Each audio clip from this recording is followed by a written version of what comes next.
आज यहां चतरा जिले के इस पुलिस लाइन परिसर में सरकार के तरफ से विभिन्न योजनाओं के शिलान्यास, उद्घाटन और परिसंपत्ति वितरण कार्यक्रम में हमारे साथ उपस्थित हमारे मंत्रिमंडल सहयोगी भाई सत्यानंद भोक्ता जी,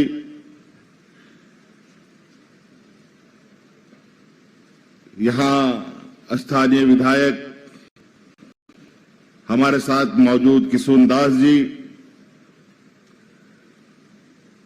और इस जिले से सटे हुए हजारीबाग जिले के बड़का गांव विधायिका अंबा प्रसाद जी, जिला परिषद अध्यक्षा ममता कुमारी जी, हमारे साथ उपस्थित सरकार के सभी जिला के वरीय पदाधिकारीगण और विशेषकर आज यहां उपस्थित इस तपती गर्मी में उपस्थित आप सभी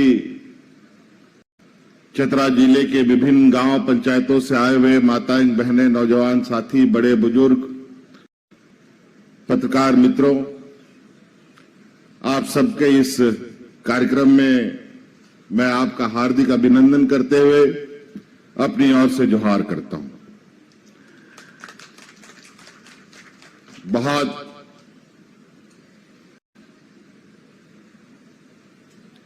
चिलचिलाती हुई यह धूप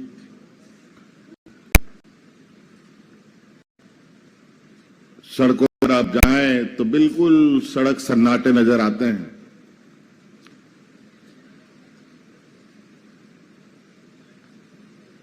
और आज जो पर्यावरण परिवर्तन है वो इतनी ज्यादा बिगड़ चुकी है कि इसका अंदाजा आप विभिन्न सूचना तंत्रों के माध्यम से समझ सकते हैं, जान सकते हैं।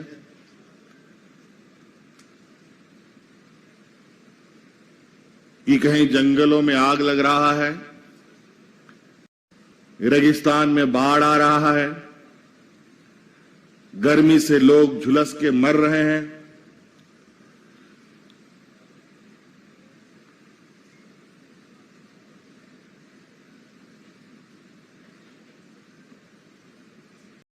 मुझे जानकारी मिली है बिहार जैसे जिले में तो एक एक जिला में इस गर्मी में 60, 70, 80 लोग मारे गए एक जिला में। और हमारे राज्य की भी बहुत अच्छी स्थिति इस गर्मी में भी नहीं हम कहते हैं इसको, क्योंकि आज हमारे जिले में भी विभिन्न जगह तैनात हमारे पुलिस बल के जवान भी इस गर्मी से झुलस कर उनका निधन हुआ है।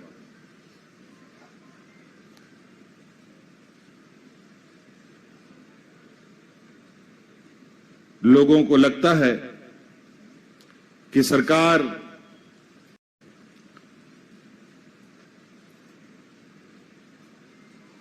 एयर कंडीशन कमरे में काम करती है, लेकिन मौजूदा सरकार की मूल सोच विगत 20 वर्षों के सरकारों से अलग। गर्मी हो, बरसात हो, धूप हो, जाड़ा हो, हर परिस्थिति में हम घर के बाहर आम लोगों के चिंताओं पर, उनकी समस्याओं पर लगातार नजर रखते हैं। आज इसी को लेकर कुछ दिन पहले ही पूरे राज्य के सभी आपके जिला उपायुक्त और एसपी की हमारी 2 दिन की मैराथन बैठक हुई थी। जिला के अंदर लॉ एंड ऑर्डर को लेकर लंबी चर्चा हमने की, विकास योजनाओं को लेकर लंबी चर्चा की। 9-10 बजे तक रात तक हम लोगों ने राज्य की हर गतिविधियों पर नजर डालने का प्रयास किया और आज उसी कड़ी में आपके इस जिले में एक दौरा का कार्यक्रम भी हमने बनाया। इससे पहले भी कई बार मुझे आपके जिले में आने का मौका मिला है और अनेकों सौगात ये जिला एक समय ऐसे जिलों में रेखांकित हुआ करता था जहां डर, भय, भूख इस तरीके से यहां अपना पैर पसार चुका था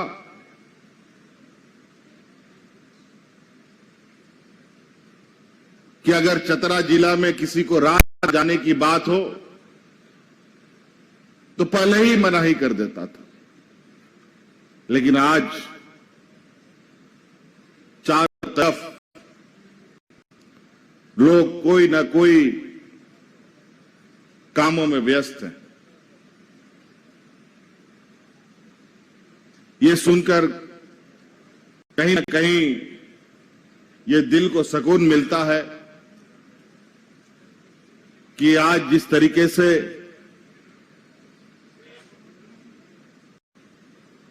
पूरे देश के अंदर रोजगार, नौकरी, महंगाई और पर्यावरण की हालात है, पूरी तरीके से चिंता का विषय है।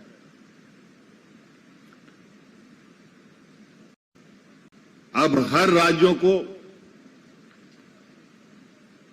अपने पैरों पर खड़ा होना होगा और हर राज्य के नागरिकों को अपने पैरों पर खड़ा होना होगा।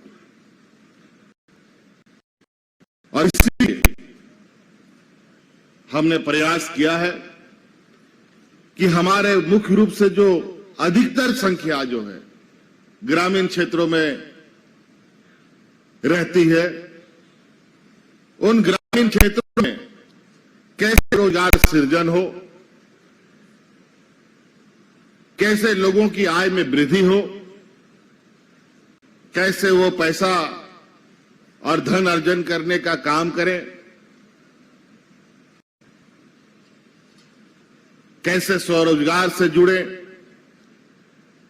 और कैसे ग्रामीण अर्थव्यवस्था को एक रफ्तार मिले।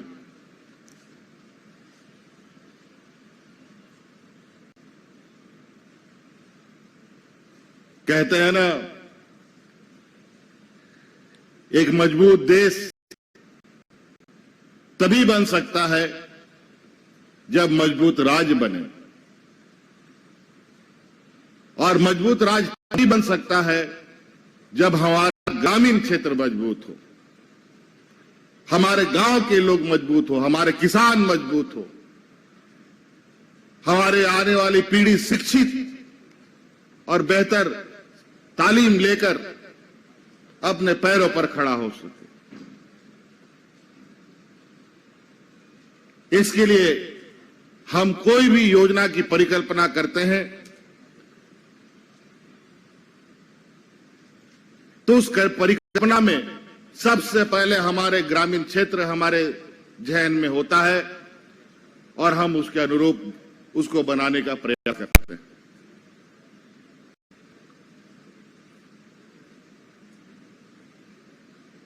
चाहे वो महिला हो, चाहे वो पुरुष हो, चाहे हमारे आने वाले पीढ़ी, हमारे बच्चे हो,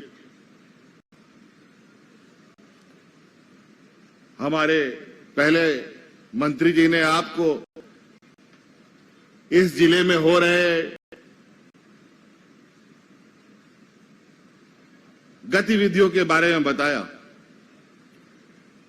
सड़कें, पुल किस तरीके से बन रहे हैं ये भी बताया। लोगों को रोजगार के संदर्भ में भी बताया, चूंकि ये खुद श्रम मंत्री भी हैं, तो इसके प्रति इनकी पहले जिम्मेवारियां भी है। लेकिन कहीं ना कहीं कुछ नए नए नियम, कायदे, कानून की वजह से कुछ चीजों में जरूर थोड़ी व्यवधान, कुछ समस्याएं उत्पन्न होती है। लेकिन उनको भी समाधान करने का हर प्रयास हम लोग का बना रहता है। अंधकार में डूबा ये चतरा जिला अब ये धीरे धीरे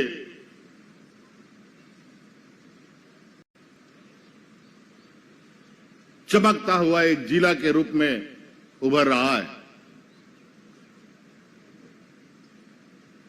आज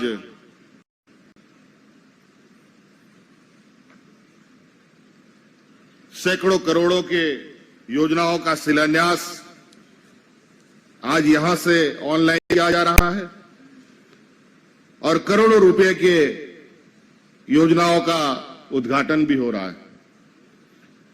आपके जिले में खनन कार्य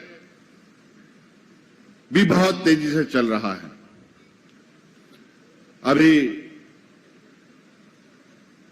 एक और लंबी बड़ी सड़क आपके जिले से गुजरेगी, जो हमारे पड़ोस के जिले से एक तरफ उत्तर प्रदेश, दूसरी तरफ बंगाल को वो जोड़ने का काम करेगी। हमारे संज्ञान में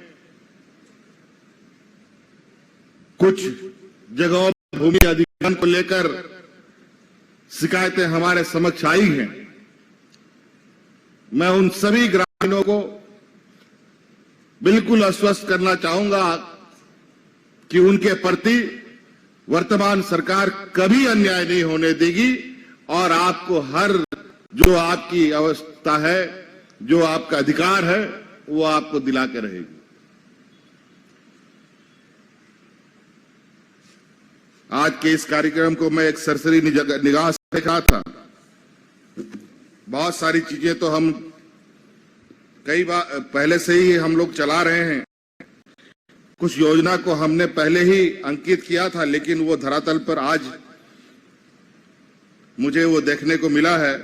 और ये पहला जिला है, ये हालांकि पूरे राज्य के लिए ही ये योजना हमने बनाई है, लेकिन ये पहला जिला है जहां मुझे इस योजनाओं को धरातल पर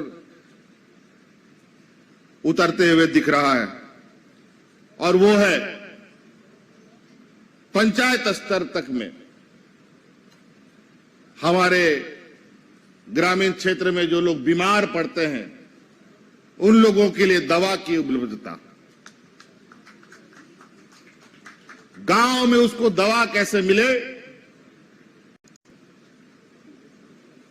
अपने आस पड़ोस में हमारे बीमार लोगों को दवाइयां कैसे उपलब्ध हो, ये हमारी परिकल्पना थी। पहले दवा दुकान खोलने के लिए फार्मासिस्ट की सर्टिफिकेट की आवश्यकता थी, लेकिन आज हमने ये निर्णय लिया है और ये कानून उस समय का है। आज से 60-70 साल पहले का कानून, जहां दवाई को मिला करके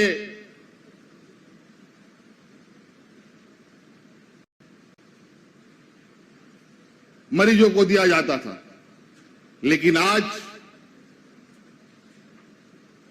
सारी दवाइयां कोई टैबलेट के रूप में, कोई कैप्सूल के रूप में, कोई सिरप के रूप में आता है और उनके सारे डिस्क्रिप्शंस और सारे वो दवाई क्या चीज के लिए है, बुखार का है, सर्दी का है, खांसी का है, पेट खराब का है, क्या चीज का है, सब चीज उस दवा के ऊपर ही लिखा रहता है। बस उसको पढ़ने वाला होना चाहिए, कोई ग्रेजुएट लड़का हो, इंटर लड़का लड़की हो, ये लोग भी इस काम को कर सकते हैं।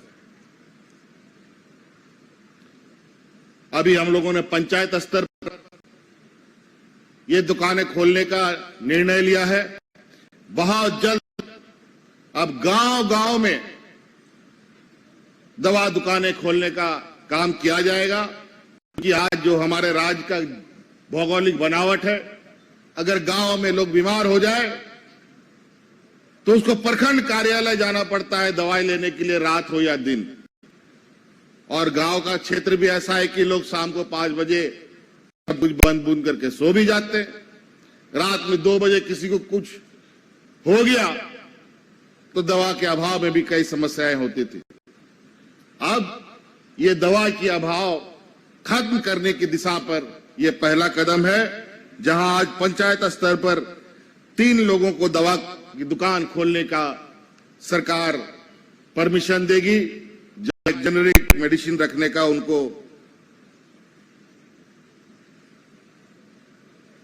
ये मिलेगा प्रमाण पत्र। तो इसलिए चूंकि गर्मी भी बहुत है, आप लोग भी बहुत दूर से आए हैं, और समय और गर्मी को ध्यान में रखकर हमारे माननीय स्थानीय विधायक और अंबा जी ने भी मंच में अपनी बातों को नहीं रखा। आप लोगों को भी पर हम बहुत ज्यादा देर इंतजार नहीं करना चाहेंगे। अब हम भी इंतजार पर हैं मौसम को देखकर कि कब बारिश शुरू हो, कब किसानों को खेतों में जाने का जो तैयारी है उस तैयारी को ये लोग अमल में ला सके। लेकिन अभी भी मौसम आंख में चौनी खेल रहा है, पता नहीं क्या होगा, ये कह पाना बड़ा मुश्किल है। और वैसे भी आज जब से सरकार बनी आज से आज तक हम लोगों ने लगातार चुनौतियां देखी। सरकार ठीक से बनी नहीं, कोरोना जैसा वैश्विक महामारी आई, क्या जद्दोजहद हुआ वो मैं दोबारा बोलना नहीं चाहता।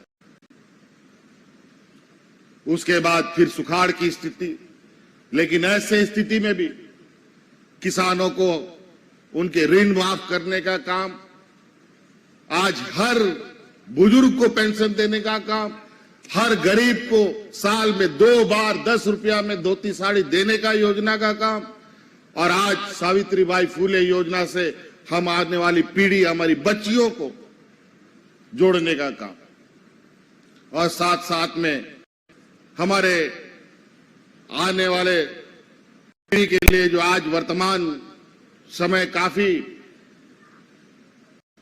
कंपटीशन कराता है, इसको लेके उत्कृष्ट विद्यालयों की शुरुआत करने का काम, पारा शिक्षक, आंगनबाड़ी, पुलिस, सिपाही, हर तबके के लोगों के लिए, आम लोगों से लेकर सरकारी कर्मचारियों तक के,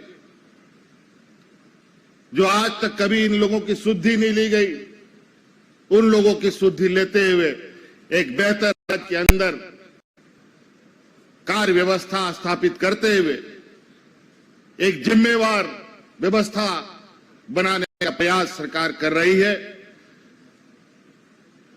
ताकि सरकार की नजरें और सरकार की आवाज सुदूर ग्रामीण क्षेत्र तक, हर एक व्यक्ति तक पहुंचे।